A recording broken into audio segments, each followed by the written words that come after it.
Classic rock album reviews coming right at you. Smack 'em a gob, everybody. Hey, Bjørn-Rune Nilsen asked me to review this new Queen, the first Queen album. They redid it and stuff this year, and it just came out like weeks ago. Now, I didn't buy it. I thought it was really weird that the single they chose from this was The Night Comes Down. And, I saw the video and I was like, what the hell is this? It's just, I don't know, man.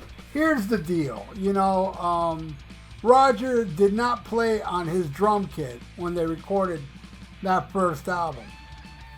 And when they recorded their first album, Roger didn't want to rock the boat.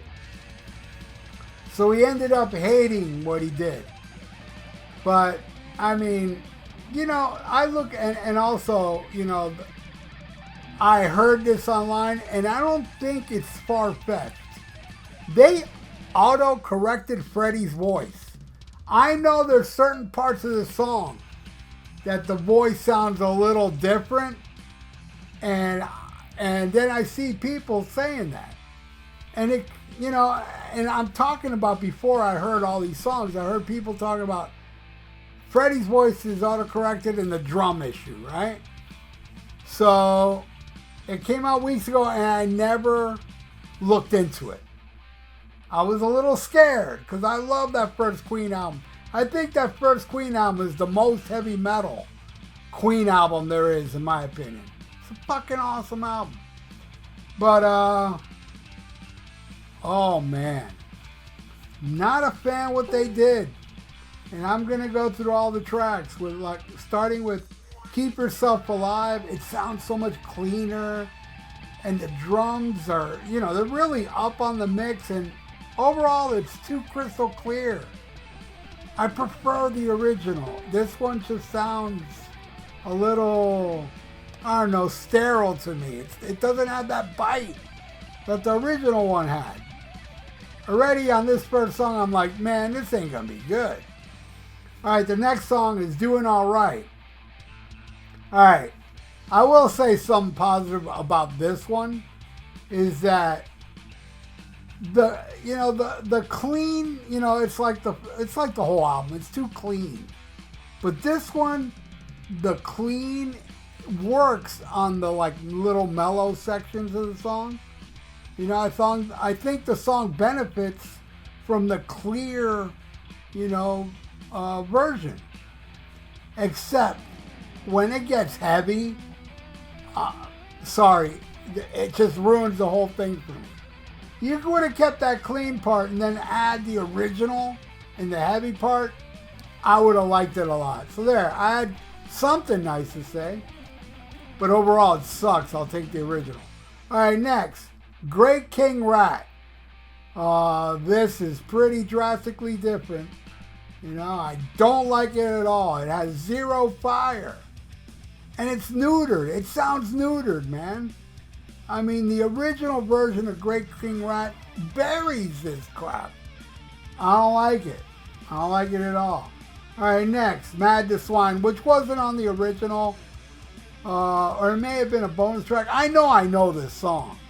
But I noticed, because the thing is, I was going back and forth listening to the original, then the newer one. Then when it got this song on the original, it's My Fairy Queen, My Fairy King. And but I'm listening to Mad Swine and I'm like, yeah, I know this song. It might be a bonus track on my Queen CD.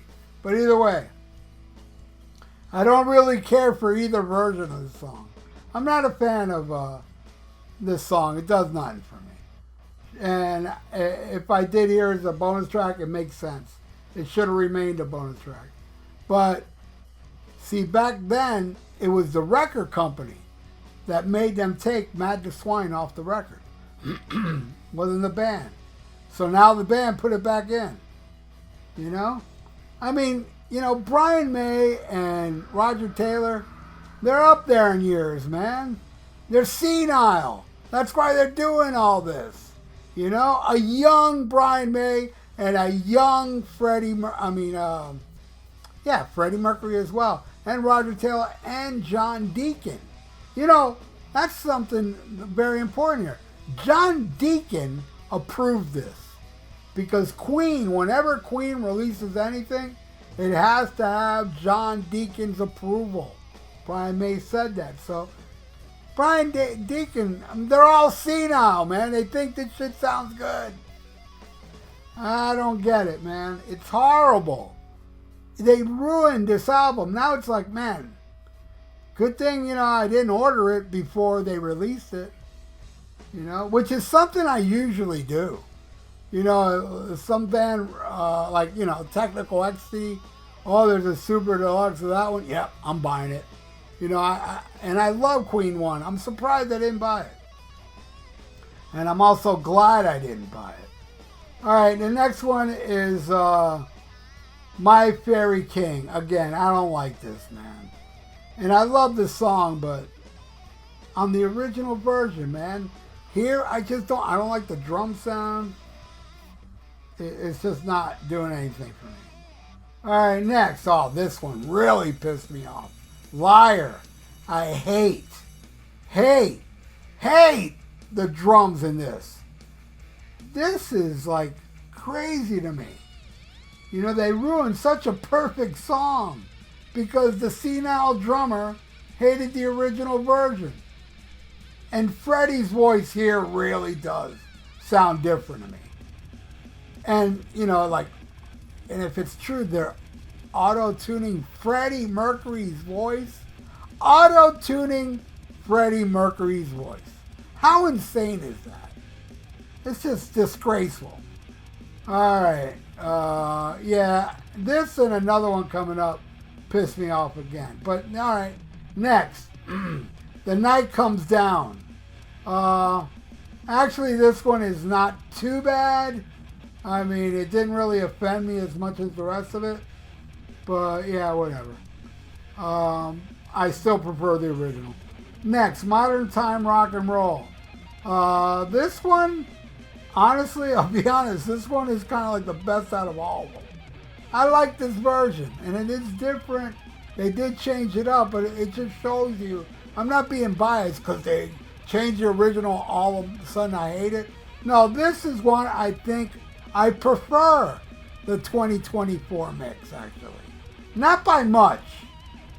But yeah, and this one's like almost proto-thrash. The very first almost proto-thrash song, where in my opinion, the first proto-thrash song was Orgray Battle. And then you have Stone Cold Crazy, but Orgray Battle came out before it, and I think that is the original proto-thrash song before Symptom of the Universe. But anyway, Modern Times Rock and Roll, yeah, not bad. All right, next. Son and Daughter, nope. No, thank you. My favorite song off this album is Totally Castrated with that spit shine sound, that squeaky clean crap. This song needs to be dirty and pissed off, man. Yeah, disgraceful. This one even pissed me off more than Liar. All right, next. Jesus. Yeah, this song I've never been crazy about. You know? So, I don't know. I always press skip, so I didn't feel like listening to this today. So, whatever. If the newer version is better, and I did hear the newer version, it's that I didn't go back and listen to the original version. And I'm like, this song's just not good anyway. All right, next, which is the last song, with Seven Seas of Rye, which is, you know, not the full version. The full version is on the next album, Queen 2, but this one, it's much cleaner, but no different, really, like most of these other songs. Yeah, whatever. I don't care for it. But there you go, Bjorn. That is my review of this this new remix. And, you know, I know the the deluxe edition has, like, live stuff and demos. And I heard somebody online say the live stuff has Freddie's voice auto-corrected as well. because they had the original ones. And I'm like, what the hell, man? Damn, that sucks. And I believe the recording on here is the very first Queen show ever, before John Deacon was in the band. That's part of the deluxe, and I'll eventually listen. But hey, I did the album. And again, thank you so much, Bjorn. You rock, my friend. And everybody out there, have you heard this? What's your opinion? Leave it in the comments below. And thank you for watching. I really do appreciate it. And please subscribe to my channel if you haven't. Ring that little notification bell. And like the video. It's good for the YouTube algorithms. And if you'd like to donate, I got a PayPal in the description below. So, stay frosty. Listen to Black Sabbath. And smack 'em a gob.